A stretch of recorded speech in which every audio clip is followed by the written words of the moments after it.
Democratic செட்டப்புக்குள்ள வந்து நம்ம போகணும். டெமோக்ராட்டிக் செட்டப்புக்குள்ள போகணுன்றது இந்த சோசியல் ஜஸ்டிஸ் பேசுற திராவிட மாடல்ல அந்த சோசியல் ஜஸ்டிஸ்ல டெமோக்ரஸி வந்து இல்லாம போயிருது அன்பார்ச்சுனேட்லி.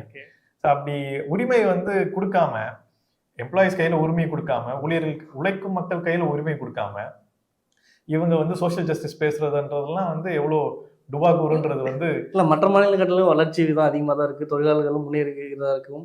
அதே மாதிரி இண்டஸ்ட்ரியில் வந்து அதிகமா இருக்கிறது தமிழ்நாடு தானே. அப்ப திராவிட மாடல் எப்படி 3 ட்ரில்லியன் எக்கானமி விட்டீங்களா? 3 ட்ரில்லியன் எக்கானமி நோக்கி போயிட்டு இருக்கோம். ஸோ இந்த மாதிரி எல்லாம் வந்து சுரேஷ் சம்பந்தம் இந்த மாதிரி சிலர் கம்பு சுத்திட்டு இருப்பாங்க. பட் எண்ட் ஆஃப் தி டே ஊழியர்கள் கையில உரிமை கொடுக்காமல் அவர்களை அப்ரஸ் பண்றதுக்கு இந்த முறைகள் சட்டங்களும் இந்த மாதிரி வந்து சட்டத்தின் பிடியில சட்டத்தின் பார்வையில செயல்படாத நிறுவனங்களும் அவங்களை ஒடுக்குது அப்படின்றத வந்து பார்க்காத பார்க்க நான் வந்து விரும்பல அப்படின்னு சொல்ற ஒரு கட்சியோ திட்டமிட்டு அரசோ இது எப்படி வந்து இந்த மாற்றத்தை கொண்டு வர முடியும் அப்படின்றது வந்து கொண்டு வர முடியாதுன்றதுதான் எங்களுடைய கொள்கை.